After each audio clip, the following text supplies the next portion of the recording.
عائشہ صدیقہ رضی اللہ تعالیٰ عنہ فرماتی ہیں ایک دن کریم مجھ سے فرمانے لگے عائشہ ایک بات کروں آپ سے؟ یا رسول اللہ فرمائیے۔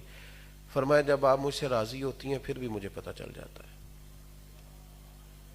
اور جب دل میں کوئی بات ہوتی ہے پتہ مجھے پھر بھی چل جاتا ہے۔ تو میں نے عرض کی حضور مجھے میری ماں روئے میں اور آپ سے ناراض تو فرمایا بتاؤں پھر؟ یا رسول اللہ فرمائیے۔ فرمایا عائشہ آپ کبھی کبھی قسم اٹھاتی ہیں؟ یا رسول اللہ اٹھاتی ہوں۔ فرمایا جب خوش ہوتی ہو تو کہتی ہو رب محمد کی قسم، اور جب دل میں کوئی بات ہوتی ہے پھر کہتی ہو رب ابراہیم کی قسم۔